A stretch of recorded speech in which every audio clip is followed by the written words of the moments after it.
Hello दोस्तों, मैं हूं Vishnu. Welcome back in YouTube channel reaction zone. और दोस्तों कैसे हो?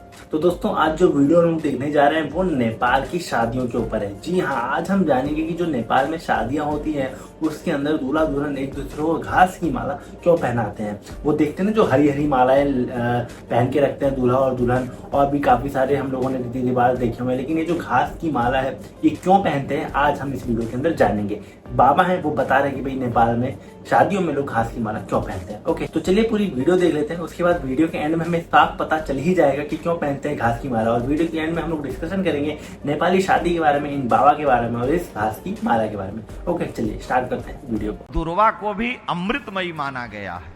इधर की परंपरा नहीं है। अभी हम नेपाल गए थे काठमांडू कथा कहने, तो वहां जो भी विशिष्ट कोई महापुरुष या विवाह होगी, शादी होगी, तो वर कन्या के गले में दूब की माला पहनाई जाती है। दुर्वा की बड़ी सुंदर माला सजाते हैं और वो पहनाते हैं।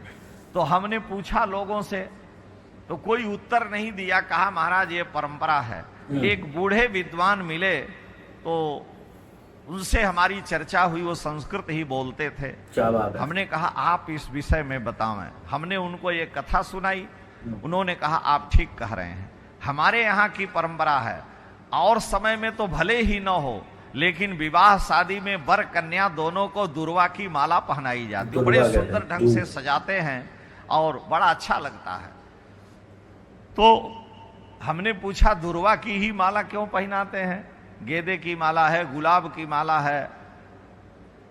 कालिका जी सोचते होंगे कि हम महाराज जी को इतनी दिव्य माला पहनाते हैं, वो उतार के रख देते हैं। उसमें न आपका दोष है न हमारा दोष है। जहां माला में गुलाब होता है, गुलाब की पंखड़ी टूट जाती है और टूट के कपड़े के नीचे दब गई तो वहां काला हो जाता है। अब लाख प्रयास करते हो, कालापन छूटता नहीं है। इसलिए आपकी बात मान करके हम पहन लेते, फिर धीरे से उतार देते हैं। कितने कपड़े बेकार हो गए।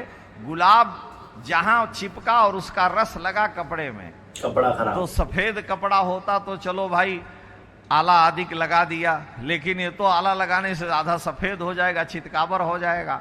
इसलिए माला आई और धीरे से अपने राम उतार के रख देते हैं। इसलिए किसी को इसमें नाराज होने की बात नहीं है। मर्यादा है, माला पहनाना चाहिए, वो ठीक है।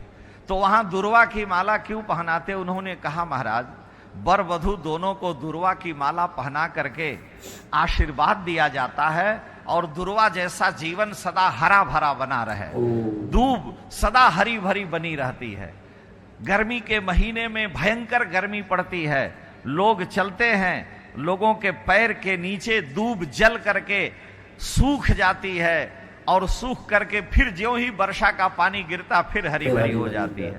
तो ये दुर्वा से संकेत है कि गृहस्थ जीवन में मान लिया कभी घर गृहस्थी के झंझट में द्वंद आए और जीवन में सूखापन आने लगा, तो भी धैर्य नहीं छोड़ना चाहिए। ज्यों ही स्नेह के बादल बरसेंगे जीवन फिर हरा भरा हो जाएगा। तो दुर्वा जीवन को मंगल प्रदान करने के लिए कि हर प्रकार के संकटों में भी हमें जीवन की हरियाली का अनुभव करते हुए दुर्वा का मंगलाशासन करना चाहिए। ये बड़ी अच्छी बात उन्होंने कही।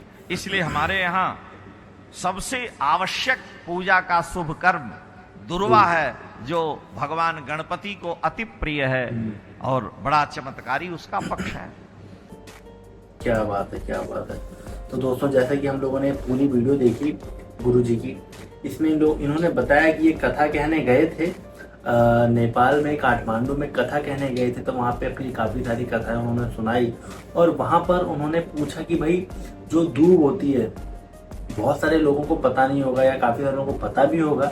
ऐसे वीडियो में तो बताया गया कि घास की माला, लेकिन वो क्या होता है, दूब होती है, दुर्वा जिसको गुरुजी बता रहे हैं। वो दुर्वा होता है, दूब। मतलब कि जैसे नवरात्रि में लोगों ने अपने जो कलश होते हैं उसके अंदर वो डेकोरेट करते हैं, तो छोटे छोटे उसके जो जौ होते हैं उसको लगाते हैं और उससे फिर घास निकलती है, तो उसको दूब बोलते हैं। उसकी माला को दूल्हा और दुल्हन एक दूसरे को पहनाते हैं या फिर उनके घर वाले उनको पहनाते हैं, ये मुझे ठीक से पता नहीं। कमेंट सेक्शन में मुझे बताइए कि दूल्हा दुल्हन एक दूसरे को पहनाते हैं या फिर उनके जो बड़े बुजुर्ग होते हैं या कोई भी इस माला को उन्हें पहना सकता है। क्योंकि जयमाल जो होता है, जयमाल के टाइम में दूल्हा दुल्हन एक दूसरे को वरमाला पहनाते हैं, तो वो वरमाला वधूमाला वो एक अलग कंसेप्ट है। लेकिन ये जो घास की माला है, जो धूप की माला है, ये इसलिए पहनाते हैं जिससे कि जो दूल्हा और दुल्हन, जो वर और वधू है, इनका जो जीवन है ये पूरा इसी धूप की तरह, इसी घास की तरह हरा भरा रहे।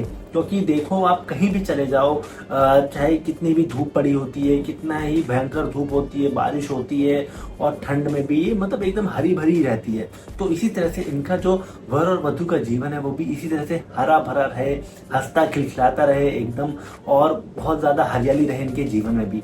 बस यही एक कॉन्सेप्ट है। बाकी आप लोग जो नेपाल से हैं, जो प्रॉपर नेपाली हैं, वो मुझे कमेंट सेक्शन में बताइए कि क्या यही एक सच्ची बात है, क्या ये सच कह रहे हैं गुरुजी, और गुरुजी को जिन्होंने बताया क्या वो सच में यही चीज है कि बस इसीलिए वर और वधू का जो पूरा का पूरा जीवन है वो हरा भरा रहे धूप की तरह, इसीलिए इनको माला पहना, या फिर इसका कुछ अलग कंसेप्ट है, कुछ और कहना चाहते हैं, इसका कोई और रीति रिवाज है या कोई और सोर्स है इस घास की माला को पहनाने के लिए। अगर आप लोगों को पता है इसका कोई और कंसेप्ट है, मुझे कमेंट्स में जरूर बताइए। या फिर यही अगर कंसेप्ट है तो मुझे बताइए कि कब से ये चल रहा है, कब से ऐसा चलता आ रहा है, जब से नेपाल है तब से चलता आ रहा है, या फिर कुछ टाइम के बाद इस चीज को इम्प्लीमेंट की गई तब जाकर के इस चीज को लोग फॉलो कर रहे हैं। तो मुझे कमेंट में जरूर बताइए। और इससे रिलेटेड कोई और वीडियो है तो उसका लिंक भी आप मुझे कमेंट सेक्शन में या फिर इंस्टा फेसबुक मुझे मैसेज कर सकते हैं, मैं उसके ऊपर भी अपना रिएक्शन बनाऊंगा और आप लोगों के साथ शेयर करूंगा। तो चलिए दोस्तों, आज के लिए तो इतना ही, और लास्ट में बस इतना कहना चाहता हूँ कि आप लोग अपना प्यार यहीं बरकरार रखिए और मुझे यहीं सपोर्ट करते रहिए, जिससे कि मैं ऐसी और वीडियो लेके आऊँ और आपके पास शेयर करूँ। तो चलिए दोस्तों, मिलते हैं फिर अगली वीडियो में इस तरह की धमाकेदार परफॉर्मेंस। तब तक के लिए बाय बाय।